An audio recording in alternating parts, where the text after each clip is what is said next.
हाँ सर। સંભળાય કેમ કહું? ઓકે.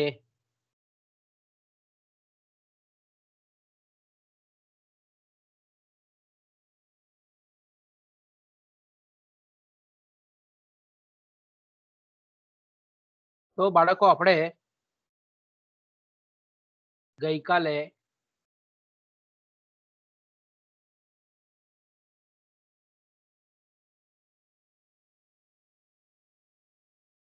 આપણે અભ્યાસક્રમની ચર્ચા કરતા હતા અને એમાં આપણે જોયું તે પ્રમાણે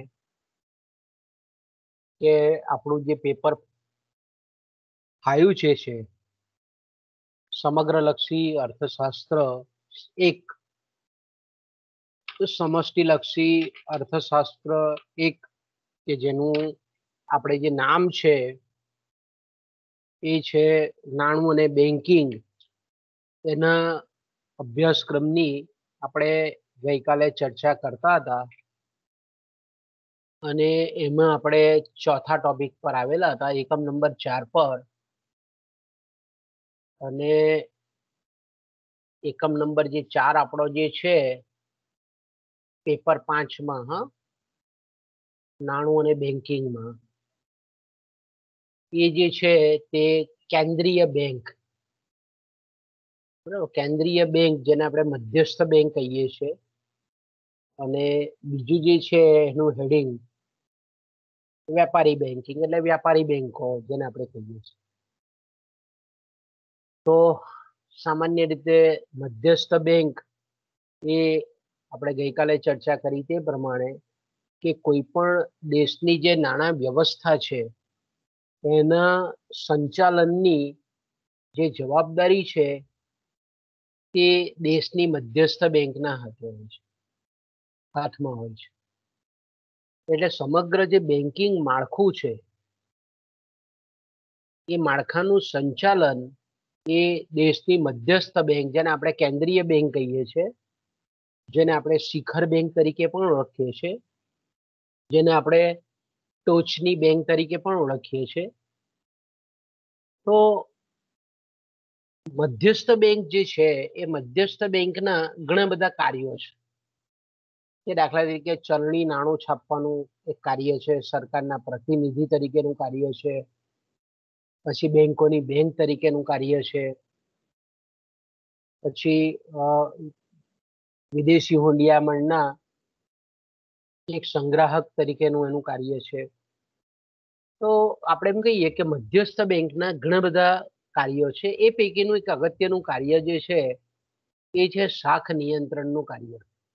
તો કે શાખ નિયંત્રણનું કાર્ય એટલે શું? કે અર્થતંત્રમાં અલગ અલગ જે ક્ષેત્રો છે એ ક્ષેત્રોની જે કંઈ પણ નાણાકીય જરૂરિયાત છે એ નાણાકીય જરૂરિયાત પ્રમાણે નાણાંનો પુરવઠો પૂરો પાડવો, અને તે માટે મધ્યસ્થ બેંક નાણાકીય નીતિ અપનાવતી હોય છે. તો મધ્યસ્થ બેંક જે શાખ નિયંત્રણના પગલા હેઠળ જે નાણાંના પુરવઠાનું સંચાલન કરે છે એનું અહીંયા આપણે અભ્યાસ કરવાનો છે. તો શાખ નિયંત્રણમાં ખાસ કરીને 2 સાધનોનો ઉપયોગ કરે છે, પરિમાણાત્મક શાખ નિયંત્રણ અને ગુણાત્મક શાખ નિયંત્રણ. એનો આપણે અહીંયા અભ્યાસ કરવાનો છે. ઓકે. ત્યાર પછી આવે છે વ્યાપારી બેંકો. મેં કીધું તેમ કે વ્યાપારી બેંકો ને જો વ્યાખ્યા આપવી હોય તો આપણે એ રીતે આપી શકીએ કે લોકો પાસે જે વધારાની આવક છે એ આવકને બચતોના સ્વરૂપમાં અલગ અલગ ખાતા ખોલીને એકત્ર કરવી, અને અર્થતંત્રના જે કંઈ પણ જરૂરિયાતમંદ વ્યક્તિઓ છે અથવા તો સંસ્થાઓ છે એને એ ધિરાણ સ્વરૂપે આપવી, આવું કાર્ય કરતી જે સંસ્થા છે તેને આપણે વેપારી બેંક કહીએ છીએ. તો વેપારી બેંકના ઘણા બધા કાર્યો છે. આપણે જોઈએ છે આજે આપણે કોઈ પણ કાર્યમાં આપણે કોઈ પણ દાખલા તરીકે કોઈ જગ્યાએ નાણાંનું ટ્રાન્સફર કરવું હોય કે કોઈ ફી ભરવી હોય, ઇવન લાઇટ બિલ ભરવા હોય, કોઈ પરીક્ષા આપવી હોય, એના જે કંઈ પણ ફોર્મ છે, કોઈ કંપનીના શેર ખરીદવા હોય, તમારે તમારી પાસેના સરપ્લસ મની મૂકવા હોય, નાણાં મૂકવા હોય, તો આપણે ડગલે ને પગલે આપણે એમ કહીએ કે વેપારી બેંકોમાં જઈએ છે, બેંકોમાં જઈએ છે. તો વેપારી બેંકોના કાર્ય બહુ આજે તો એટલા બધા અતિશય વિસ્તૃત કાર્યો છે કે આપણે રોકડ નાણાં વગર પણ બેંક થ્રુએ આપણા જે કંઈ પણ વિનિમયના સોદાઓ છે એને આપણે પાર પાડી શકીએ છીએ. વેપારી બેંકોના ઘણા બધા કાર્યો છે, ડિટેલમાં તે વખતે આપણે જોઈશું, પણ એમાંનું એક અગત્યનું એનું જે કાર્ય છે કે જે આપણે ખૂબ ડિટેલમાં અહીંયા આપણા અભ્યાસક્રમમાં છે, એ છે શાખ સર્જનની પ્રક્રિયા. તો કે શાખ સર્જનની પ્રક્રિયા એટલે હું તો કે સામાન્ય રીતે જે વેપારી બેંકો જે છે તે મારા તમારા જેવા લોકો બેંકમાં જઈ અને રોકડ લઈ અને બચત ખાતું જે ખોલાવે છે. ઘણા વિદ્યાર્થીઓ એવા પણ છે કે ભાઈ એને સ્કોલરશિપ મળતી હોય તો બેંકમાં બચત ખાતું ખોલાવેલું હોય ને સ્કોલરશિપની રકમ સીધી બેંકમાં જમા થતી હોય. તો આપણે એમ કહીએ કે ઘણી વખત આપણે રોકડ નાણું લઈ અને બેંકમાં ખાતું ખોલાવીએ છીએ. બરાબર, આપણે અલગ અલગ પ્રકારના ખાતાઓ છે, બચત ખાતું છે, ચાલુ ખાતું છે, કેશ ક્રેડિટ એકાઉન્ટ છે, ફિક્સ ડિપોઝિટ ખાતું છે, આપણે કોઈ પણ ઘણા બધા ખાતાઓ છે. એ ખાતાઓ પૈકી આપણે બેંકમાં જઈ અને આપણે જે કંઈ પણ નાણાં છે એને આપણે ડિપોઝિટ કરાવીએ છીએ અને ખાતું ખોલાવીએ છીએ, જે ડિપોઝિટને આપણે થાપણ કહીએ છીએ. તો એ થાપણોને દરેક બેંક એ નિષ્ક્રિય રીતે પોતાની બેંકમાં રહેવા દેતી નથી. બેંકોમાં આપણે જોઈએ છીએ કે ઘણા બધા જરૂરિયાતમંદ વાળા લોકો પણ આવે છે, ધંધાદારીઓ આવે છે, વેપારીઓ આવે છે, દુકાનદારો આવે છે, ઉદ્યોગપતિઓ આવે છે. એ લોકોને પોતાના ધંધાકીય પ્રવૃત્તિ માટે નાણાંની જરૂરિયાત હોય છે, એટલે લોન લેવા માટે આવે છે, ધિરાણ લેવા માટે આવે છે. તો આપણે એમ કહીએ કે આ બેંકો જે પ્રાથમિક થાપણો છે એનું ધિરાણના સ્વરૂપમાં, લોનના સ્વરૂપમાં જે સર્જન કરે છે એને આપણે કહીએ છીએ શાખ સર્જન. ઇંગ્લિશમાં એને આપણે કહીએ છીએ ક્રેડિટ ક્રિએશન. તો શાખ સર્જનની પ્રક્રિયા એ અનેક ગણી બેંકોનું જે માળખું છે એને પરિણામ સ્વરૂપ સર્જાય છે. આજે આપણે જોઈએ છીએ કે ભાઈ અર્થતંત્રમાં જે નાણાંનો પુરવઠો છે એમાં શાખી નાણાંનું એટલે કે બેંક નાણાંનું, એટલે આ રીતે ધિરાણથી સર્જાયેલા નાણાંનો પુરવઠો બહુ મોટો પુરવઠો છે. તો શાખ સર્જનની પ્રક્રિયાને લીધે આજે આપણે એમ જોઈએ છીએ કે ભાઈ ધંધા ઉદ્યોગને જે કંઈ પણ નાણાકીય જરૂરિયાત છે એ બેંકો થ્રુએ ધિરાણો દ્વારા પ્રાપ્ત થાય છે, એટલે ઉત્પાદનની પ્રવૃત્તિ આપણને ધમધમતી જોવા મળે છે. તો બેંકો જે આ શાખ સર્જન કરે છે એની તે વખતની પ્રક્રિયા આપણે ડિટેલમાં સમજીશું જે તે વખતે, પણ અત્યારે આપણે ઉપર છેલ્લા આ ટોપિકના ટચમાં આવીએ એટલા માટે એની બહુ ટૂંકમાં ચર્ચા કરીએ છીએ. તો આ જે શાખ સર્જનની જે પ્રક્રિયા છે એ અવિરત રીતે બેંકો કરી શકતી નથી. એની અમુક મર્યાદા છે, રિઝર્વ બેંક ઓફ ઇન્ડિયાની ગાઈડલાઈન છે અથવા તો મધ્યસ્થ બેંકની જે કંઈ પણ માર્ગદર્શિકાઓ છે એના અન્વયે એને શાખ સર્જન કરવું પડે છે. બીજું, લોકોની ધિરાણ લેવાની તત્પરતા કેટલી છે, લોકોની શાખ કેટલી છે, લોકોની પ્રતિષ્ઠા કેટલી છે, લોકો પાસેની મૂડી કેટલી છે, લોકોનું પ્રોજેક્ટને સાકાર કરવાનું સામર્થ્ય કેટલું છે, આ બધા પરિબળો એ શાખ સર્જનની શક્તિને નક્કી કરનારા પરિબળો છે. એ જ રીતે આપણે એમ કહીએ કે લોકોની જો રોકડ રાખવાની વૃત્તિ હોય તો પણ શાખ સર્જન, બેંકોની જે શાખ સર્જન કરવાની શક્તિ છે એમાં એક જાતનો અવરોધ ઉભો થાય. આવી કેટલીક મર્યાદાઓ છે તે પણ આપણે જોઈશું. ત્યાર પછી આવે છે ભારતમાં બેન્કિંગ ક્ષેત્રમાં તાજેતરના વર્ષોમાં થયેલા સુધારાઓ. તો કે ભાઈ તાજેતરના વર્ષોમાં તો બેંકોમાં ઘણા બધા આપણને સુધારા થયેલા જોવા મળે છે. પગલે ને પગલે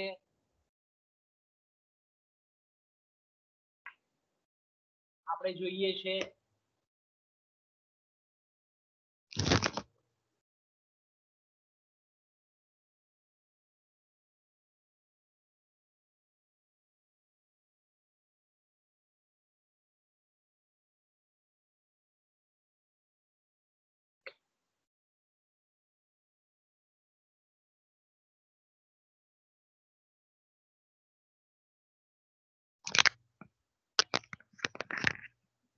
કે આપણે જોઈએ છે કે ડગલે ને પગલે આપણે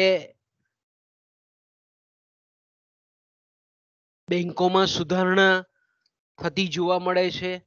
તો તાજેતરના સંજોગોમાં જો આપણે એમ કહીએ કે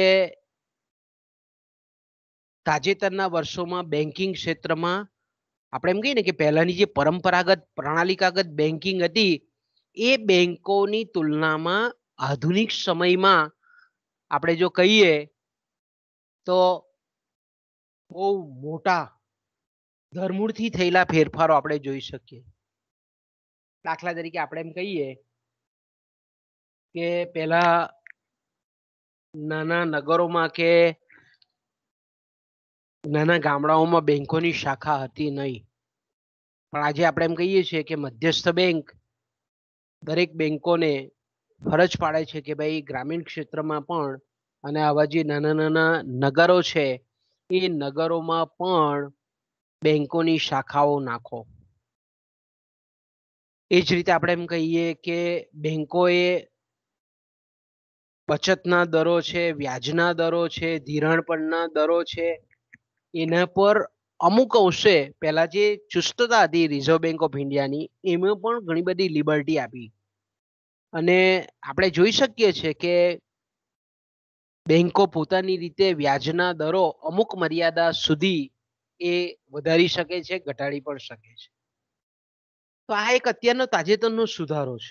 બીજું આપણે જાણીએ છીએ તે પ્રમાણે કે બેંકોએ જે કંઈ પણ કાયદેસર એટલે કે મધ્યસ્થ બેંકની જે કંઈ પણ ગાઈડલાઈન છે એ ગાઈડલાઈન પ્રમાણે જે કંઈ પણ તરલતાનું પ્રમાણ જેને આપણે સ્ટેચ્યુટરી લિક્વિડિટી રેશિયો કહીએ છીએ અને રોકડ અનામતનું પ્રમાણ જે રાખવાનું છે તેમાં પણ અર્થતંત્રની જરૂરિયાત અનુસાર ફેરફાર એ બેન્કિંગ ક્ષેત્રમાં કરવામાં આવે છે. એક સુધારો છે અત્યારનો. એ જ રીતે આપણે એમ કહીએ કે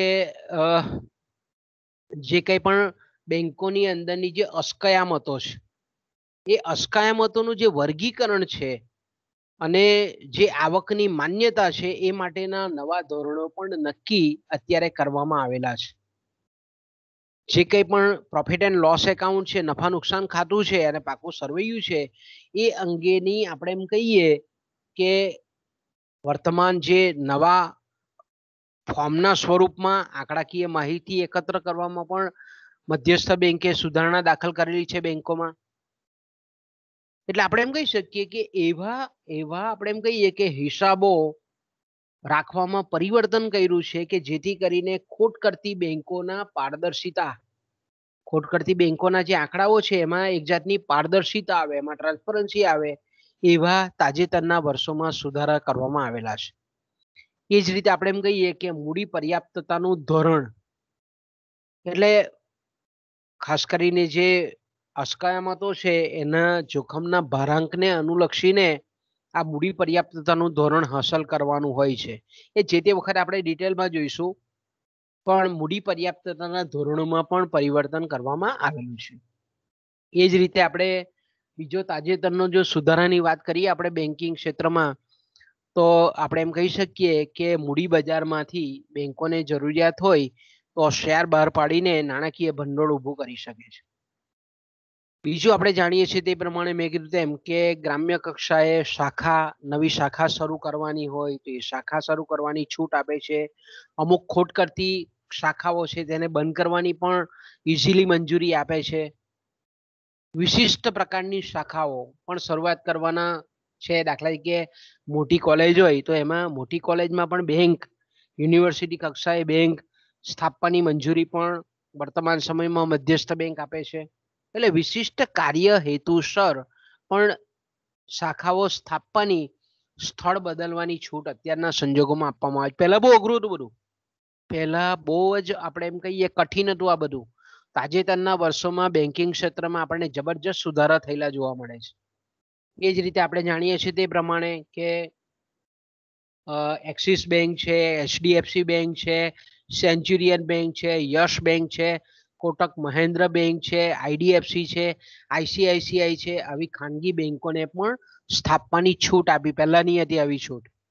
પહેલા આવી છૂટ હતી નહીં. એટલે આપણે એમ કહીએ કે બેન્કિંગનું જે બજાર છે એમાં એક જાતની આપણે એમ કહીએ કે મધ્યસ્થ બેંકે સુધારા કરી અને હરીફાઈનું તત્વ દાખલ કર્યું. એટલે આપણે એમ કહીએ કે એનો ફાયદો એ થાપણદારોને કે જે ગ્રાહકો છે બેંકોના એને થાય છે. તો આ પણ એક સુધારો છે તાજેતરના વર્ષોમાં. પછી આપણે જોઈએ છીએ તે પ્રમાણે કે કેટલીક સ્પેશિયલ ટ્રિબ્યુનલની રચના પણ કરી. બીજું આપણે જોઈ શકીએ છીએ કે ઘણી બધી રાષ્ટ્રીયકૃત બેંકોનું મર્જર પણ હમણાં કર્યું. તાજેતરના વર્ષનો સુધારો છે કે ભાઈ 10 બેંકમાંથી 4 બેંક થઈ ગઈ. બધી જે બેંક ઓફ બરોડા છે, વિજયા બેંક છે, આ બધી બેંકોનું મર્જ કરી નાખ્યું, એને ભેગી કરી નાખી.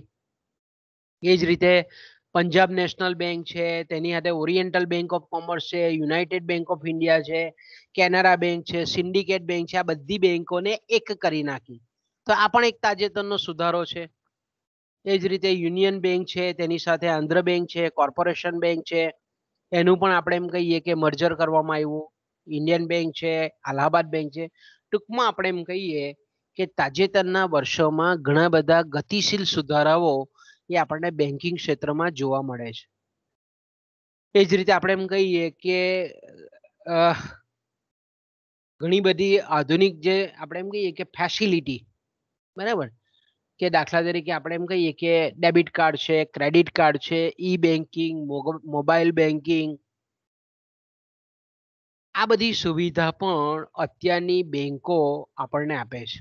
તો આ પણ તાજેતરના સુધારા છે કે તમારે એક વ્યક્તિના ખાતામાંથી બીજા વ્યક્તિના ખાતામાં ફંડ ટ્રાન્સફર કરવું હોય તો આપણે બેંકમાં રૂબરૂમાં જવાની જરૂર નથી. ઈ બેન્કિંગ કે મોબાઈલ બેન્કિંગ દ્વારા, તમારા મોબાઈલ બેન્કિંગ દ્વારા પણ તમે કોઈ પણ રીતે એ આઈએમપીએસ દ્વારા, યુપીઆઈ દ્વારા, નિફ્ટ દ્વારા કે અન્ય રીતે તમે ટ્રાન્સફર કરી શકો છો. તો આ બધા તાજેતરના વર્ષોના સુધારા છે. આપણે બધાને ડિટેલમાં જોવાનું છે. આપણો જે છેલ્લો ટોપિક છે તે ડિટેલમાં જોઈશું આપણે એને. ઓકે, તો આ આપણો સિલેબસ આપણા પેપર 5નો, એટલે જેને આપણે સમગ્રલક્ષી અર્થશાસ્ત્ર પેપર 1 કહીએ છીએ. આમ અર્થશાસ્ત્ર પેપર નંબર 5 છે, બેન્કિંગ અને નાણું. આજે જે આપણો ચર્ચાનો વિષય છે તે આપણું પેપર નંબર 7. આજે જે મુખ્ય ચર્ચાનો વિષય છે તે એના પર આપણે હવે પ્રયાણ કરીએ. ઓકે, પેપર જે 6 છે વસ્તી શિક્ષણનું. આજે આપણું જે વસ્તી શિક્ષણનું પેપર છે તે તમારું હિના મેડમ લેશે. પેપર 5 જે છે આજે આપણે ચર્ચા કરી તે એ હું લઈશ. પછી પેપર 6 જે છે ભારતીય અર્થતંત્ર, એ પણ હિના મેડમ લેશે. અને 7મું પેપર જે છે તે પાછો હું લઈશ. બરાબર, એટલે 2 પેપર હિના મેડમ લેશે અને 2 પેપર હું લઈશ. તો આપણું જે 7મું પેપર છે એ 7મા પેપરને આપણે કહીએ છીએ આર્થિક વિચારધારાનો ઇતિહાસ. ઓકે, ખૂબ અગત્યનું પેપર છે. તમારા આપણે એમ કહીએ કે અર્થશાસ્ત્રના વિદ્યાર્થીઓ જો આનો અભ્યાસ નહીં કરે તો આપણે એમ ચોક્કસ રીતે કહી શકીએ કે એનું જ્ઞાન અધૂરું રહે અર્થશાસ્ત્રનું. એટલે આપણે યુનિવર્સિટીનો ખૂબ ખૂબ આભાર માનવો જોઈએ કે આવા પેપરો પણ આપણી યુનિવર્સિટીમાં ભણાવવામાં આવે છે. ઓકે, તો આપણે આ જે વિષય છે આર્થિક વિચારધારાનો ઇતિહાસ, આ હિસ્ટ્રીનું પેપર છે, ઇતિહાસનું પેપર છે. આપણે પણ કોનો ઇતિહાસ છે તો કે ભાઈ આર્થિક વિચારધારાનો. એટલે કે આર્થિક વિચારધારા કઈ રીતે આગળ વધતી ગઈ જેમ જેમ સમય પસાર થતો ગયો તેમ તેમ. તો પહેલા તો આપણે એ જાણવું પડે કે ભાઈ આર્થિક વિચારધારાના ઇતિહાસ, આપણો જે એકમ 1 છે એ એકમ 1 માં એનું જે પ્રારંભિક પ્રસ્તાવિક પોઈન્ટ જે છે એ છે આર્થિક વિચારધારાનો ઇતિહાસ. એનો અર્થ શું થાય? આપણે એમ કહીએ તો આર્થિક વિચારધારાનો મતલબ શું થાય?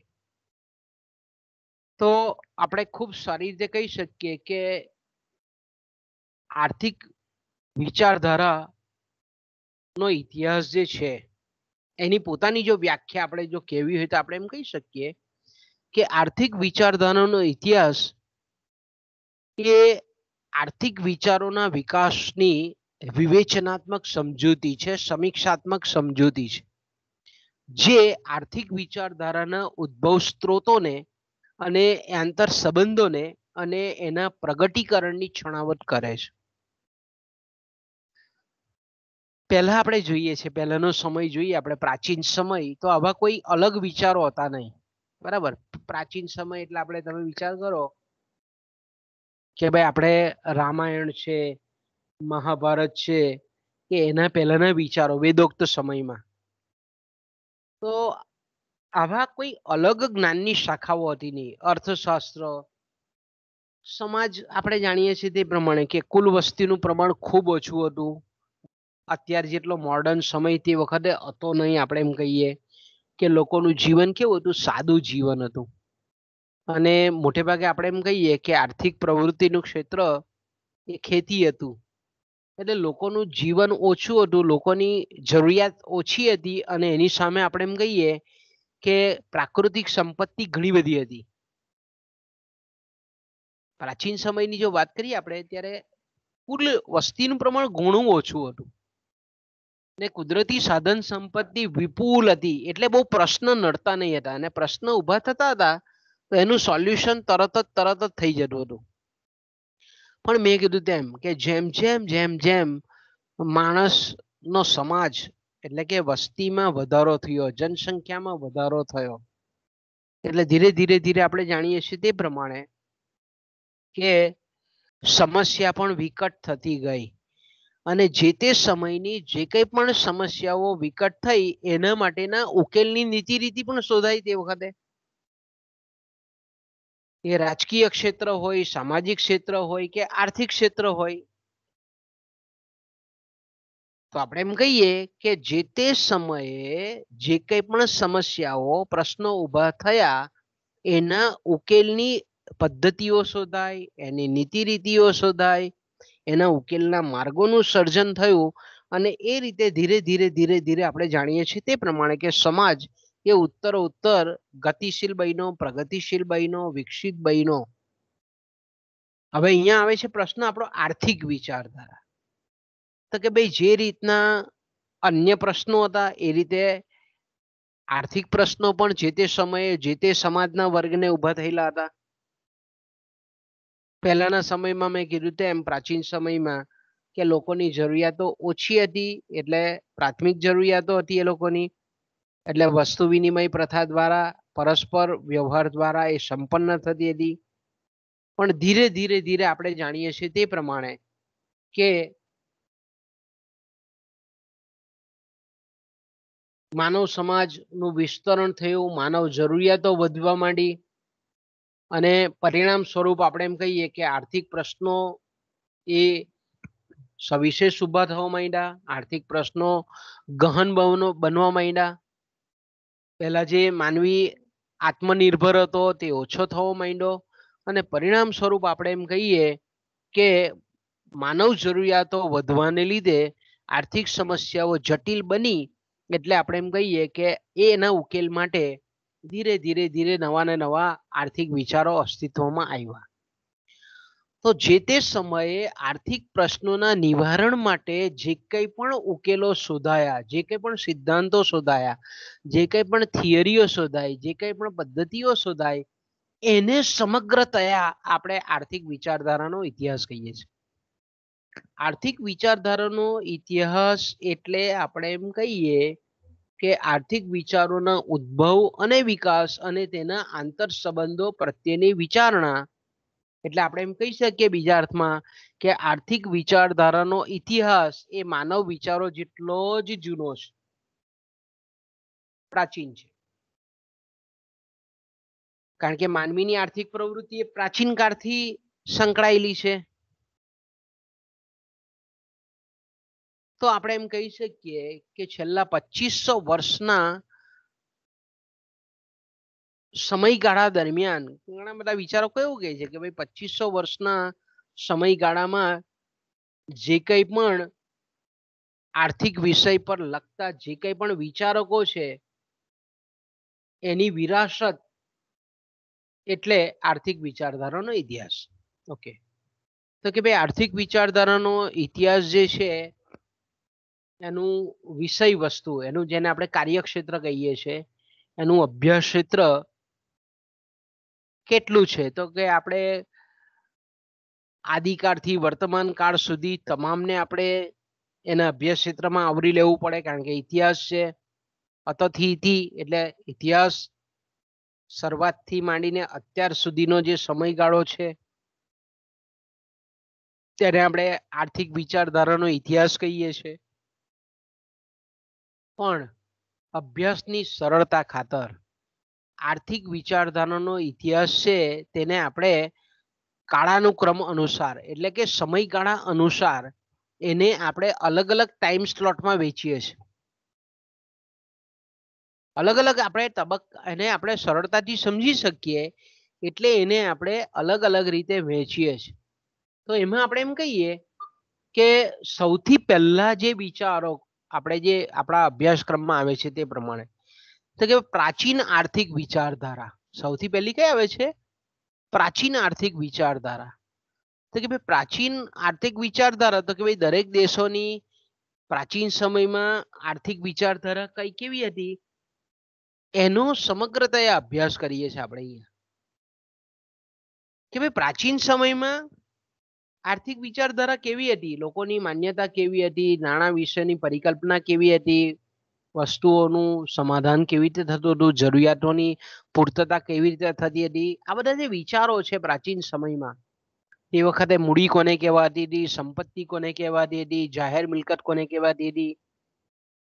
તો પહેલામાં પહેલો આપણે એમ કહીએ કે આર્થિક વિચારધારાના ઇતિહાસમાં આપણા જેને વિષય વસ્તુ કહીએ છીએ એમાં આપણે પ્રાચીન સમયની જે આર્થિક વિચારધારા છે તે, અને આપણા અભ્યાસક્રમમાં આપણે 3 દેશોની વિચારધારા લઈએ છીએ. એક તો ગ્રીક, જેને આપણે ગ્રીસ સંસ્કૃતિ કહીએ છીએ, ગ્રીકોની આર્થિક વિચારધારા. પછી આવે છે રોમનોની આર્થિક વિચારધારા અને આપણી હિન્દુ વૈદિક વિચારધારા. કે ભાઈ હિન્દુ જે આર્થિક વિચારધારા છે એનો આપણે અહીંયા અભ્યાસ કરીએ છીએ. તો અહીંયા આપણે ગ્રીકોમાં ખાસ કરીને ગ્રીક જે આર્થિક વિચારધારા છે પ્રાચીન સમયની, એટલે ઈસવીસન પૂર્વે 6મી થી 8મી સેન્ચુરી સુધીની સદી સુધીની, એમાં આપણે 2 વિચારકોને લઈએ છીએ. એક પહેલા જે વિચારક છે તે પ્લેટો છે અને એના જે શિષ્ય છે, સોક્રેટિસના શિષ્યો જે પ્લેટો છે એ પ્લેટોની વિચારધારા લઈએ છીએ. અને પછી આવે છે એરિસ્ટોટલની વિચારધારા. એટલે પ્રાચીન આર્થિક વિચારધારામાં ગ્રીક જે વિચારધારા છે, ગ્રીક આર્થિક વિચારધારા છે, એમાં આપણે પ્લેટો નામના બહુ મહાન તત્વજ્ઞાની થઈ ગયા, ગણિતજ્ઞ થઈ ગયા, સામાજિક આપણે એમ કહીએ ક્રાંતિકારી વિચારક હતા. એના તે વખતે ઈસવીસન પૂર્વે 8મી સદીમાં, ઈસવીસન પૂર્વે, અત્યારે ઈસવીસન 2021 ચાલે છે, એ પૂર્વે 800 વર્ષ પહેલા, એટલે વિચાર કરો તમે કે 2800 વર્ષ પહેલા, આજથી 2800 વર્ષ પહેલા ગ્રીક દેશમાં આ જે વિચારકો થઈ ગયા પ્લેટો અને એરિસ્ટોટલ, એના આર્થિક વિચારો કેવા હતા એની અહીંયા આપણે સમજ મેળવવાની છે. પછી આવે છે રોમ, બરાબર છે. તો કે રોમન વિચારકો ખાસ કરીને કાયદાશાસ્ત્રીઓ હતા. એ લોકોના મિલકત અંગેના કેવા વિચારો હતા, ખાનગી મિલકત રાખી શકાય કે નહીં રાખી શકાય, ખેતી અંગેના એ લોકોના વિચારો કેવા હતા, એ પ્રાચીન આર્થિક વિચારધારા અન્વયે રોમનોના જે આર્થિક વિચારો હતા તેનો અહીંયા આપણે અભ્યાસ કરવાનો છે. અને વૈદિક જે વિચારધારા છે, જેને આપણે વૈદિક, એટલે આપણે વૈદ શબ્દ આવે, વૈદિક એટલે વેદો સમયથી માંડીને આપણે જે કંઈ પણ હિન્દુ આર્થિક વિચારો છે તે પ્રાચીન સમયના જે હિન્દુ વિચારો છે, તો આપણને પ્રાચીન સમયના હિન્દુ વિચારો શેમાંથી મળે છે? તો કે ભાઈ વેદો છે, 4 વેદો છે, ઋગ્વેદ, સામવેદ, યજુર્વેદ, અથર્વવેદ, ઉપનિષદો છે, બ્રાહ્મણ ગ્રંથો છે, આરણ્યકો છે, પછી અલગ અલગ આપણે એમ કહીએ કે પુરાણો છે, બરાબર, તાપી પુરાણ છે, નર્મદા પુરાણ છે. આવા જે પુરાણો છે, આવા પુરાણોમાંથી પણ આપણને પ્રાચીન સમયના આર્થિક વિચારો મળે છે. ઇવન ભાગવત ગીતા છે, મહાભારત છે, રામાયણ છે. આપણે જ્યારે બધી સિરિયલો જોતા હોય ત્યારે આપણે જોઈએ છીએ કે તે વખતે પણ આર્થિક પ્રવૃત્તિઓ હતી. આર્થિક વિચારધારા તે વખતે પણ હતી, પણ કઈ રીતની વિચારધારા હતી તે અહીંયા વૈદિક વિચારધારા અન્વયે હિન્દુ આર્થિક વિચારધારા છે, હિન્દુ પ્રાચીન આર્થિક વિચારધારા છે, એનો અહીંયા આપણે અભ્યાસ કરવાનો છે. આપણે એમાં પણ કૌટિલ્ય, એ તમે જાણો છો તે પ્રમાણે, કે જેને આપણે વિષ્ણુગુપ્ત કહીએ છીએ, જેને આપણે ચાણક્ય કહીએ છીએ. તમે હિસ્ટ્રીના વિદ્યાર્થી છો એટલે તમને સારી રીતે ખબર છે કે ભાઈ ચાણક્ય એ ચંદ્રગુપ્ત મૌર્ય ના ગુરુ હતા, બરાબર. અને ઈસવીસન પૂર્વે 320માં એમણે અર્થશાસ્ત્ર નામનો પુસ્તક લખેલું હતું, ગ્રંથ લખેલો હતો. તો એ કૌટિલ્યના વિચારોમાં વૈદિક વિચારધારાના મુખ્ય તત્વો જે છે તે બધા કૌટિલ્યના વિચારોમાં આવરી લેવામાં આવેલા છે. ચાણક્ય આપણે એમ કહીએ કે બહુ ડિટેલમાં એ વિચારોની સમજૂતી આપેલી છે, પણ એ મૂળભૂત વિચારો કોના છે તો કે વૈદિક વિચારધારા છે. એટલે આપણે હિન્દુ આર્થિક વિચારધારામાં આપણે આમ તો બહુ મોટી વિચારધારા છે આપણી હિન્દુ આર્થિક વિચારધારા પ્રાચીન સમયની, પણ આપણે આપણા અભ્યાસક્રમને જો જસ્ટિફાઈ કરીએ, ન્યાય આપીએ, તો કૌટિલ્યના વિચારોમાં મોટા ભાગના કૌટિલ્ય પહેલાના જે વિચારો છે આર્થિક વિચારો વૈદિક સમયના, એ બધા જ લગભગ પ્રત્યક્ષ યા પરોક્ષ રીતે આવી જાય છે. એટલે આપણે હિન્દુ વિચારધારામાં મુખ્યત્વે કૌટિલ્યના વિચારોનો આપણે અભ્યાસ કરવાનો છે. તો આપણે એમ કહીએ કે પહેલો જે ટોપિક છે તો કે આર્થિક વિચારધારા કોને કહેવાય, એની વ્યાખ્યાઓ કેટલી છે, આર્થિક વિચારધારાની ઉત્પત્તિ કઈ રીતે થઈ, આર્થિક વિચારધારાના ઇતિહાસનું આપણે એમ કહીએ કે વસ્તુ વિષય વસ્તુ શું છે, આર્થિક વિચારધારા આપણે કહીએ કે આર્થિક વિચારધારાનો જે ઇતિહાસ છે એનો અભ્યાસ કઈ પદ્ધતિ દ્વારા કરવામાં આવે છે, આર્થિક વિચારધારાનો ઇતિહાસ જે છે એમાં પ્રાચીન સમયના જે આર્થિક વિચારો છે તેની ચર્ચા આપણે કરીએ છીએ. ઇવન આપણે કહીએ છીએ ત્યાર પછી વ્યાપારવાદી વિચારધારા છે, પ્રકૃતિવાદી વિચારધારા છે, પછી આધુનિક વિચારધારા છે, અર્વાચીન જેને આપણે વિચારધારા કહીએ છીએ.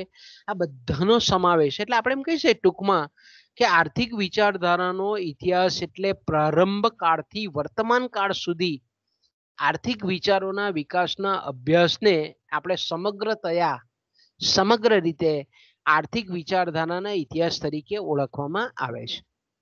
મિત્રો, આ પેપર બહુ ડિસ્ક્રિપ્ટિવ પેપર છે, એટલે તમારે ખૂબ વાંચવું પડશે. આમાં તમે એવું જો માનતા હોવ કે આપણે બીજા જે અન્ય થિયરીના પેપર છે એ અન્ય થિયરીના પેપર પ્રમાણે આપણે વાંચી જઈશું તો હું માનું છું ત્યાં સુધી તમે બરાબર ગ્રાસ્પિંગ કરી શકશો નહીં. એટલે ખૂબ ડિટેલમાં અને તમારે વાંચવું પડશે આ પેપરને. તો મારી નમ્ર વિનંતી છે, આપણે શક્ય ત્યાં સુધી આપણે બરાબર ચલાવવાની તો કોશિશ કરીશું જ, એને પૂરેપૂરું ન્યાય આપીશું, પણ અત્યારથી એડવાન્સમાં તમે વાંચતા રહેજો આ પેપરને. ઓકે, તો બીજા આપણો જે એકમ છે એમાં આપણો જે બીજા એકમનું હેડિંગ છે એ છે પ્રકૃતિવાદી આર્થિક વિચારધારા. તો આપણે એમ કહીએ કે પ્રાચીન વિચારધારા પછી જે વિચારધારા આવે છે એમાં બે વિચારધારા આપણે ભણવાની છે. પહેલી છે વ્યાપારવાદી વિચારધારા અને બીજી જે છે તેને આપણે કહીએ છીએ નિસર્ગવાદ અથવા તેને પ્રકૃતિવાદ કહીએ છીએ. તો આપણે એમ કહીએ કે વ્યાપારવાદી જે વિચારકો છે તે મોટે ભાગે યુરોપના વતનીઓ હતા, યુરોપના અને ખાસ કરીને ઇંગ્લેન્ડના વિચારકો હતા. કે એમની જે પ્રમુખ વિચારધારા હતી એ પ્રમુખ વિચારધારા એવી હતી કે કોઈ પણ દેશને જો આર્થિક રીતે સંપન્ન બનાવવો હોય તો વિદેશ વ્યાપાર એક અગત્યનું માધ્યમ છે. એટલે આપણે એમ કહી શકીએ કે મધ્યકાલીન સમયમાં ખાસ કરીને યુરોપમાં અને ઇંગ્લેન્ડમાં જે ખ્રિસ્તી ધર્મનું વર્ચસ્વ હતું અને એને પરિણામ સ્વરૂપ આપણે એમ કહીએ કે યુરોપનું જે કંઈ પણ જીવન છે તે કેવું હતું, એકદમ નીચલી કક્ષાનું થઈ ગયેલું હતું તે વખતે તત્કાલીન સમયમાં. તો મધ્યકાલીન સમયમાં જે કંઈ પણ ધર્મ અંધતા, જ્યારે તમે કદાચ હિસ્ટ્રીમાં ભણી ગયા હશો, સામંતશાહી જેને આપણે જાગીરદારી પદ્ધતિ કહીએ છીએ, જેને આપણે ઉમરાવો કહીએ છીએ, ઉમરાવશાહી કહીએ છીએ. તો આજે સામંતશાહીને લીધે અને ખાસ કરીને ખ્રિસ્તી ધર્મના જે ધર્મગુરુઓ છે એણે જે સમાજને મધ્યકાલીન સમયમાં જે અંધકારમાં યુરોપીય સમાજને જે નાખેલો હતો અને એની પ્રતિક્રિયા રૂપે મધ્યકાલીન સમય કે જેને આપણે અંધકાર યુગ કહીએ છીએ એની પ્રતિક્રિયાના સ્વરૂપમાં 16મી સદીથી 18મી સદી દરમિયાન 16મી સદીથી 18મી સદી દરમિયાન એટલે કેટલો થાય સમયગાળો 1501 થી માંડીને આપણે એમ કહીએ કે 1799 સુધીનો જે સમયગાળો છે તે આ જે સમયગાળો છે તેને આપણે શું કહીએ છીએ 16મી સદીથી 18મી સદીનો ઉત્તરાર્ધ. ઉત્તરાર્ધ એટલે 1776 એડમ સ્મિથે પુસ્તક લખ્યું એટલે વ્યાપારવાદી વિચારધારાનો અંત થયો. એટલે આપણે એમ કહીએ કે 16મી સદીથી 18મી સદીના ઉત્તરાર્ધ દરમિયાન યુરોપના દેશોમાં જે કંઈ પણ આર્થિક વિચારો પ્રવર્તતા હતા તેને આપણે વ્યાપારવાદ એવું નામ આપેલું છે. એને આપણે મર્કન્ટાલિઝમ કહીએ છીએ. એનું બીજું નામ છે વાણિજ્યવાદ. તો વાણિજ્યવાદ અથવા વેપારવાદ એટલે શું એની પહેલા તો આપણે વ્યાખ્યા કરવાની છે કે ભાઈ 16મી સદીથી 18મી સદીના ઉત્તરાર્ધ સુધી યુરોપના કેટલાક વેપારીઓ, રાજનીતિજ્ઞો, રાજપુરુષોએ વેપાર અને આર્થિક નીતિ વિશે જે કંઈ પણ વિચારો પ્રદર્શિત કરેલા હતા, પ્રચલિત કરેલા હતા એને આપણે મર્કન્ટાલિઝમ, એને વ્યાપારવાદ કે એને આપણે વાણિજ્યવાદ તરીકે ઓળખીએ છીએ. તો આ લોકોનું મુખ્ય દ્રષ્ટિબિંદુ એવું હતું કે કોઈ પણ દેશોએ પોતાનો રાષ્ટ્રીય પ્રભાવ વધારવો હોય તો એના માટેનું મુખ્ય સાધન એ આંતરરાષ્ટ્રીય વેપાર દ્વારા મળતા લાભોમાં રહેલું છે. અને એ જ કારણથી વ્યાપારવાદીઓ એવું માનતા હતા કે વિદેશ વેપાર વધારવો જોઈએ, વિદેશ વેપારને નિયંત્રણમાં રાખવો જોઈએ, એટલે કે નિકાસ વધારવી જોઈએ, આયાત પર પ્રતિબંધો મૂકવા જોઈએ. અને આ વ્યાપારવાદી વિચારધારાને લીધે જ આપણે એમ કહીએ કે ઇંગ્લેન્ડ જે છે એણે આંતરરાષ્ટ્રીય વેપારને વધારે મહત્વ આપેલું હતું. વ્યાપારવાદી જે છે તે મહદ અંશે ઇંગ્લેન્ડના વતનીઓ હતા અને વ્યાપારવાદીઓ જે હતા તેણે કીધું તે પ્રમાણે કે કોઈ પણ રાષ્ટ્રને જો મજબૂત બનાવવું હોય તો આંતરરાષ્ટ્રીય વેપારને મહત્વ આપવું જોઈએ. એટલે આપણે જાણીએ છીએ તે પ્રમાણે તમે હિસ્ટ્રી ભણી ગયા છો કે 1613માં ઈસ્ટ ઇન્ડિયા કંપનીનું પહેલું જે વહાણ છે તે સુરત આવેલું હતું અને ત્યાર પછી એ પશ્ચિમ બંગાળ ગયું અને ધીરે ધીરે આપણે જોઈ શકીએ છીએ કે ઈસ્ટ ઇન્ડિયા કંપની એ વેપાર અર્થે આવેલી કંપની હતી અને પછી સામ્રાજ્યવાદી આખું આપણે એમ કહીએ કે સામ્રાજ્યવાદ સ્થાપ્યો જેને આપણે કોલોનિઝમ કહીએ છીએ. એ કોલોની સ્થાપી અને ધીરે ધીરે આપણે એમ કહીએ કે 300 વર્ષ સુધી 1613 એટલે વિચાર કરો કે 15મી સદીની અંત અને 16મી સદીનો આપણે કહીએ કે 17મી સદીનો પ્રારંભ, 17મી સદીથી 1947 એટલે તમે વિચાર કરો કે લગભગ 300 વર્ષ સુધી વેપાર અર્થે આવેલી જે પ્રજા છે તેણે ભારત પર રાજ કર્યું. તો આપણે એમ કહીએ કે ઇંગ્લેન્ડ જે આખા વિશ્વ પર જો એક વખત અમેરિકા પર પણ ઇંગ્લેન્ડનું વર્ચસ્વ હતું, દરેક દેશો પર ઇંગ્લેન્ડનો રાષ્ટ્રધ્વજ હતો. એટલું બધું આપણે એમ કહીએ કે એ લોકોએ જે સામ્રાજ્ય વિસ્તારેલું હતું એ આફ્રિકા હોય, ઓસ્ટ્રેલિયા હોય, અમેરિકા હોય કે ભારત હોય કે પછી હોંગકોંગ હોય, આ બધા જ દેશો પર આપણે જાણીએ છીએ તે પ્રમાણે કે ઇંગ્લેન્ડનું શાસન હતું. તો આપણે એમ કહીએ કે એ ઇંગ્લેન્ડે કેમ સામ્રાજ્યવાદી નીતિ કેમ વિચારી તો કે એની મૂળમાં જો વિચારો હતા તે વ્યાપારવાદી વિચારો હતા. એ લોકો એવું કહેતા હતા કે ઇંગ્લેન્ડને જો આપણે સમૃદ્ધ બનાવવું હોય તો આંતરરાષ્ટ્રીય વેપાર એટલે આપણે એમ કહીએ કે વેપારી મથકો નાખ્યા ને પછી જોયું દેશની જે તે દેશમાં વેપારી મથકો નાખ્યા પછી દેશની પરિસ્થિતિ મેળવીને ધીરે ધીરે એ લોકોએ રાજ્ય શાસન પણ શરૂ કર્યું. તો આપણે એમ કહીએ કે આવું જે બ્રિટિશ સામ્રાજ્ય તે વખતે જે આખા વિશ્વ પર રાજ કરતું હતું એના જો પાયામાં મૂળ વિચારક હોય તો વ્યાપારવાદી વિચારક હતા.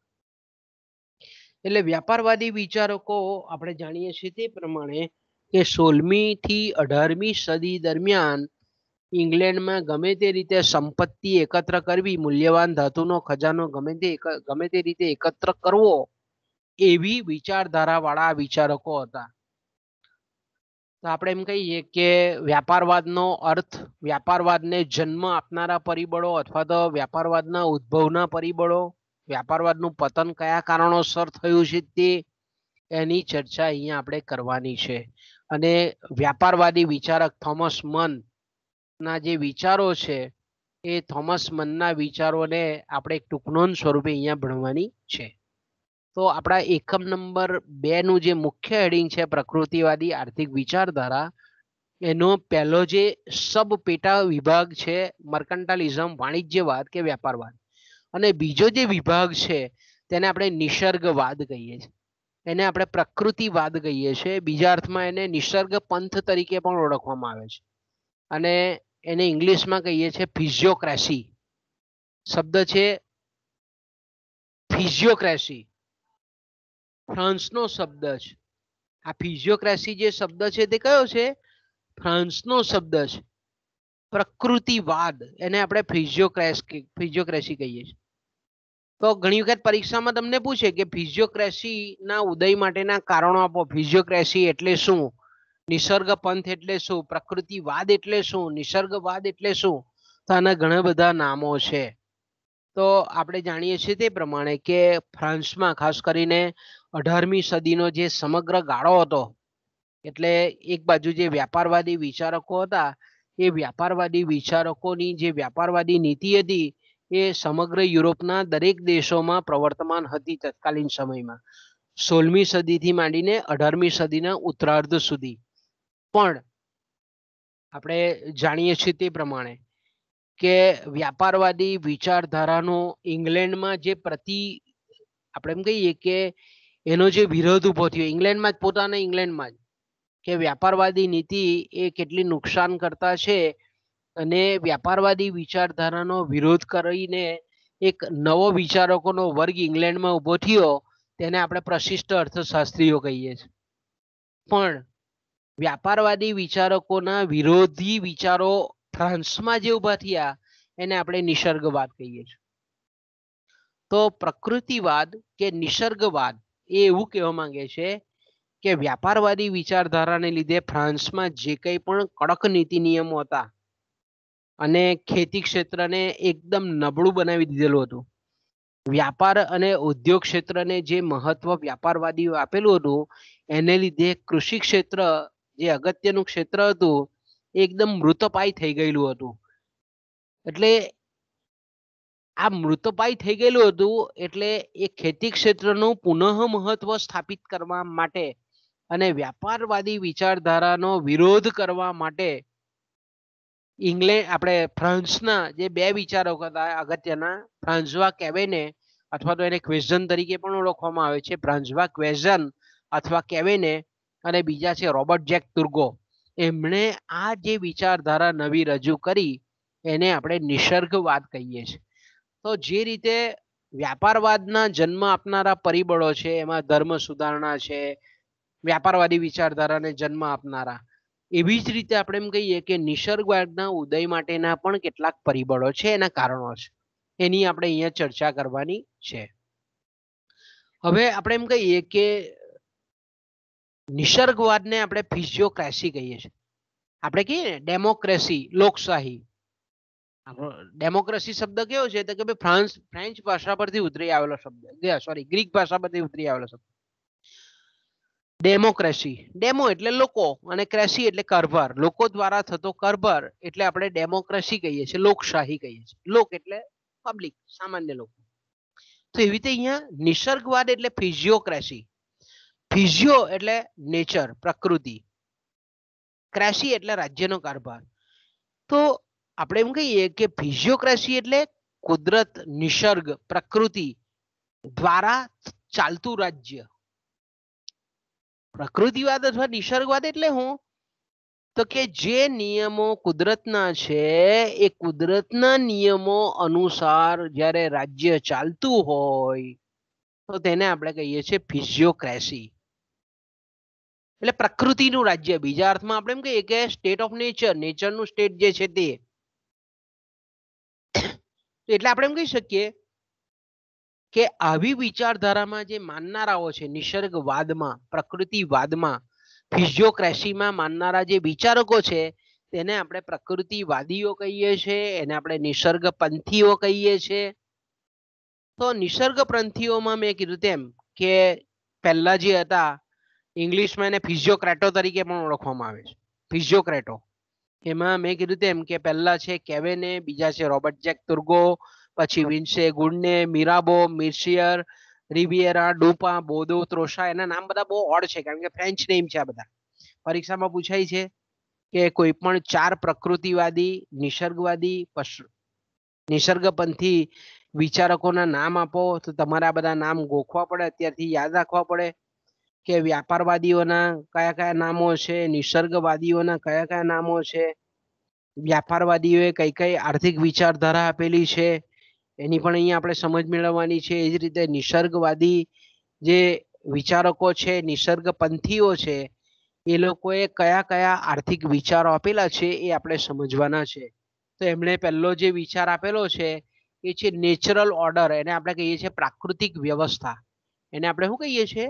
પ્રાકૃતિક વ્યવસ્થા. તો કે ભાઈ પ્રાકૃતિક વ્યવસ્થા એટલે શું? તો કે ભાઈ એક એવી આઈડિયલ સિચ્યુએશન, એક એવી આદર્શ વ્યવસ્થા કે જે કુદરતના નિયમો જે છે તે, ભગવાનના નિયમો છે તે, ઈશ્વરની ઈચ્છા પ્રમાણેના જે નિયમો હોય એ પ્રમાણે ચાલતી વ્યવસ્થા, એને આપણે પ્રાકૃતિક વ્યવસ્થા કહીએ છીએ. એ લોકો એવું કહેતા હતા કે ભાઈ સામાજિક વ્યવસ્થા એટલે કેવી વ્યવસ્થા? તો કે ભાઈ સામાજિક વ્યવસ્થા એ પ્રાકૃતિક વ્યવસ્થા નથી. સામાજિક વ્યવસ્થા એ માણસે ઘડેલા નીતિ નિયમો પ્રમાણેની વ્યવસ્થા છે. એટલે સરકારે ઘડેલા નિયમો પ્રમાણે હંમેશા કેવી હોય? અપૂર્ણ વ્યવસ્થા હોય. પણ જો કુદરતી નિયમ પ્રમાણે જો આપણે એમ કહીએ કે રાજ્ય કારભાર કરવામાં આવે તો એ પૂર્ણ વ્યવસ્થા કહેવાય. તો આવી જે વિચારધારા છે તેને પ્રાકૃતિક વ્યવસ્થા કહીએ છીએ. એટલે આપણે એમ કહીએ કે પ્રાકૃતિક વ્યવસ્થાનું મૂળ શું છે અહીંયા?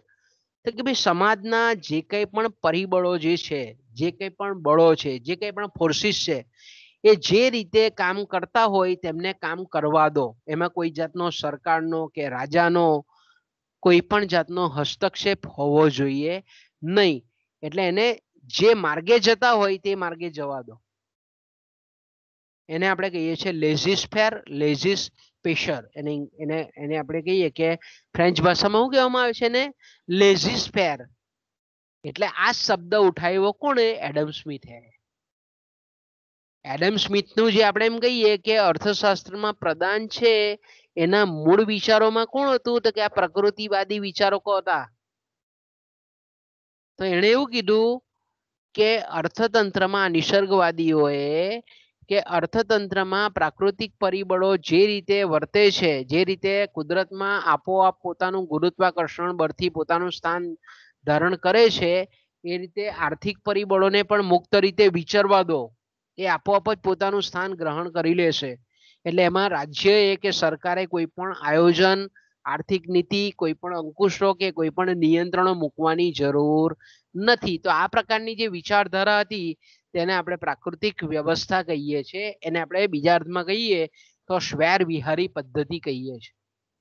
તો ટૂંકમાં આવું કહેવા પાછળનો એનો મતલબ એવો હતો કે રાજ્યએ, કારણ કે વ્યાપારવાદી વિચારધારામાં રાજા એક કેન્દ્રીય સત્તા હતી અને વ્યાપારીઓ એના જોડીદારો હતા. એટલે કૃષિ જે કારો હતા, ખેડૂતો હતા, એનું કોઈ મહત્વ હતું નહીં. એટલે ખેડૂતોનું મહત્વ અને કૃષિનું મહત્વ સ્થપાય એ રીતે આ રીતે પ્રાકૃતિક વ્યવસ્થા અંગેના વિચારો આ પ્રકૃતિવાદીઓએ આપેલા હતા. પછી આપણે જાણીએ છીએ તે પ્રમાણે કે કૃષિને પ્રાધાન્ય આપેલું હતું. કે ભાઈ પ્રકૃતિવાદી વિચારકો હતા જે ફ્રાન્સના, એમણે કૃષિ ક્ષેત્રને સવિશેષ વધારે મહત્વ આપેલું હતું. કે ભાઈ કૃષિ જે ઉત્પાદનનું અભિન્ન અંગ છે, ઉત્પાદનનું અધિશેષ ઉપજ આપનારું જો કોઈ ક્ષેત્ર હોય તો એ કૃષિ ક્ષેત્ર છે. કે કૃષિ ક્ષેત્રમાંથી ચોખ્ખી ઉપજ પ્રાપ્ત થાય છે. એટલે એમના જે વિચારો છે કે જેને આપણે ચોખ્ખી ઉપજ અથવા તો શુદ્ધ ઉત્પાદનનો ખ્યાલ, ત્યાર પછીનો મુદ્દો આવે છે શુદ્ધ ઉત્પાદનનો ખ્યાલ, એની પણ ચર્ચા એ લોકોએ ખૂબ ડિટેલમાં કરેલી છે. બીજું ત્યાર પછીનું આપણે એમ કહીએ કે એ લોકોનો અગત્યનો જે ખ્યાલ હતો એ છે સમાજના વર્ગો. કે ભાઈ એ લોકોએ સમાજના 3 વર્ગો બતાવેલા હતા નિસર્ગવાદીઓએ. પહેલો વર્ગ છે તે ઉત્પાદક વર્ગ છે, બીજો વર્ગ છે જમીન માલિકોનો વર્ગ છે અને ત્રીજો વર્ગ છે અનુત્પાદક વર્ગ અથવા એને સ્ટરલાઇટ ગ્રુપ કહીએ છીએ, એને વંધ્ય વર્ગ તરીકે ઓળખવામાં આવે છે. તો આવો વર્ગ પાડીને આપણે કહીએ કે સમાજનો વર્ગ પાડી અને એવું કહેવા માંગતા હતા કે સમાજના અલગ અલગ વર્ગોમાંથી જે પહેલો વર્ગ છે ઉત્પાદક વર્ગ, કે એમાં ખેડૂત વર્ગનો સમાવેશ કરવામાં આવતો હતો. તો ખેડૂતો એ સંપત્તિના સર્જકો છે એવું કહેતા હતા એ લોકો. અને એ સંપત્તિનું સર્જન જે અર્થતંત્રમાં કે દેશમાં થાય છે એ સંપત્તિનું પરિચલન થઈ અને અંતે સંપત્તિ ફરી ફરીને એ ખેડૂત વર્ગ એટલે કે ઉત્પાદક વર્ગ પાસે પાછું આવે છે. તો આવું દર્શાવવા માટે એ લોકોએ જે આર્થિક પત્રક આપેલું છે તેને ટેબ્લો ઇકોનોમિક કહેવામાં આવે છે. એની પણ એક ચર્ચા કરવાની છે. પછી એ લોકોની જે વિચારધારા હતી તે કર વ્યવસ્થા, કે ભાઈ કર કેટલો હોવો જોઈએ, ઘણા બધા કર હોવા જોઈએ કે એક જ કર હોવો જોઈએ. તો અહીંયા આપણે એની કર વ્યવસ્થા એટલે ટેક્સ જેને આપણે કહીએ છીએ, ટેક્સ પ્રત્યેની જે એ લોકોની વિચારધારા હતી તેનો અહીંયા આપણે અભ્યાસ કરીએ છીએ. ત્યાર પછી આવે છે મેં કીધું તેમ કે અગ્રગણ્ય વિચારક તરીકે રોબર્ટ જેક તુર્ગો, એનું આખું નામ છે રોબર્ટ જેક તુર્ગો, એનું શું પ્રદાન છે અને એના પછીના જે અનુયાયીઓ છે એ લોકોએ રોબર્ટ જેક તુર્ગોના વિચારોને કેટલા અંશે અર્થશાસ્ત્રમાં ઉપયોગ કરેલો છે આર્થિક વિચારધારાને વિકસાવવામાં. તો રોબર્ટ જેક તુર્ગોનું પ્રદાન અહીંયા આપણે એક ટૂંકનોંધ તરીકે એને આપણે અભ્યાસ કરવાનો છે. ઓકે. ત્યાર પછી જે ત્રીજો ટોપિક છે એ છે એકમ નંબર 3 આપણા પેપર 7નો, એ છે પ્રશિષ્ટ આર્થિક વિચારધારા. તો અહીંયાથી આપણે એમ કહીએ કે અર્થશાસ્ત્રનો ઇતિહાસ ચાલુ થાય. આટલેથી આપણે અર્થશાસ્ત્રનો ઇતિહાસ અને આર્થિક વિચારધારાનો ઇતિહાસ એટલે હું તો બધા વિચારોનો ઇતિહાસ થયેલો. જ્યારે તમને પરીક્ષામાં એવું પૂછે કે ભાઈ અર્થશાસ્ત્રના ઇતિહાસની સમજૂતી આપો, તો અર્થશાસ્ત્ર એક અલગ જ્ઞાનની શાખા તરીકે એડમ સ્મિથથી શરૂ થઈ. 1776માં આપણે જાણીએ છીએ તે પ્રમાણે કે એડમ સ્મિથે વેલ્થ ઓફ નેશન્સ જે લખેલું હતું ત્યાર પછી આપણે એમ કહીએ કે અર્થશાસ્ત્રની શરૂઆત થયેલી છે એમ આપણે કહી શકીએ. એટલે અર્થશાસ્ત્રના ઇતિહાસની શરૂઆત એ એડમ સ્મિથથી શરૂ થયેલી છે આપણે એમ કહીએ. પણ આર્થિક વિચારધારાનો ઇતિહાસ એ પ્રાચીન કાળથી માંડીને વર્તમાન કાળ સુધી આગળની મોમેન્ટ સુધી જે કંઈ પણ આર્થિક ઘટનાઓ બને છે એ બધાનો સમાવેશ આર્થિક વિચારધારાના ઇતિહાસમાં થાય છે. પણ અર્થશાસ્ત્રનો ઇતિહાસ મેં કીધું તેમ કે એની શરૂઆત એડમ સ્મિથથી થાય છે. તો કે ભાઈ એડમ સ્મિથનો જન્મ ક્યાં થયેલો હતો? સ્કોટલેન્ડમાં થયેલો હતો. એ કેટલું ભણેલા હતા? તર્કશાસ્ત્રના વિદ્યાર્થી હતા. પછી આપણે જાણીએ તે પ્રમાણે કે યુરોપની ટૂર વખતે જે કંઈ પણ આ પ્રકૃતિવાદીઓ હતા તેની સાથેની મુલાકાત થઈ અને એને અર્થશાસ્ત્ર વિશેના જ્ઞાનમાં રસ પડ્યો અને એમણે સંપત્તિનું શાસ્ત્ર એ યુરોપની જર્ની વખતે જ લખવાની શરૂઆત કરેલી હતી. 1773માં એ પુસ્તક પૂરું થયું, પણ એ પબ્લિકેશન 1776માં પૂર્ણ થયું. તો આ રીતે એનો જીવન પરિચય, એનો ક્યાં જન્મ થયો, કઈ રીતે કેટલું એજ્યુકેશન મેળવું, ક્યાં ક્યાં જોબ કરી, આ બધી જ વસ્તુને આપણે જીવન પરિચયમાં આવરી લઈએ છીએ. પછી એના આર્થિક વિચારો, તો કે ભાઈ એડમ સ્મિથના આર્થિક વિચારોમાં પહેલો જે વિચાર છે તે છે શ્રમ વિભાજન. કે કોઈ પણ રાષ્ટ્રએ, આપણે એની તમે એફઆઈમાં વ્યાખ્યા, એફઆઈમાં નહીં તો 11માં 12માં પણ ભણી ગયા હશો, કે એના પુસ્તકનું નામ હતું an inquiry into the causes and nature of wealth of science. બરાબર. તો કે સંપત્તિનું સ્વરૂપ અને તેના કારણોની તપાસ એટલે અર્થશાસ્ત્ર. તો કે કોઈ પણ રાષ્ટ્રમાં સંપત્તિના વૃદ્ધિના જે કંઈ પણ કારણો છે અને જે કંઈ પણ પરિબળો છે એનો અભ્યાસ જેમાં થાય છે તેને આપણે અર્થશાસ્ત્ર કહીએ છીએ. તો એડમ સ્મિથ આપણને એવું કહે છે કે કોઈ પણ રાષ્ટ્રમાં એની સંપત્તિમાં જો અનેક ગણો વધારો કરવો હોય તો ઉત્પાદનના મહત્વના સાધન તરીકે શ્રમ એ બહુ અગત્યનું સાધન છે. અને એ શ્રમનું જો યોગ્ય વિભાજન કરવામાં આવે તો એ શ્રમને જો પોતાની કાર્યકુશળતા પ્રમાણે એને યોગ્ય દિશામાં જો કામ આપવામાં આવે તો ઓછા ખર્ચે ઓછા સમયે વધારે અનેક ગણું કામ શક્ય બને, ઉત્પાદન શક્ય બને અને પરિણામ સ્વરૂપ આપણે એમ કહીએ કે સંપત્તિમાં વધારો થાય. તો આ રીતે આપણે એમ કહીએ કે એના વિચારો છે. બાળકો હવે તમે બીજો પીરિયડ છે એના પછી? હા સર. બોલો મને જવાબ આપો. હા છે ને? હા તો આપણે અહીંયાથી અટકીએ. હા, કારણ કે આ ચર્ચા તો ચાલ્યા જ કરવાની. તો અહીંયાથી અટકીએ બાળકો. ઓકે.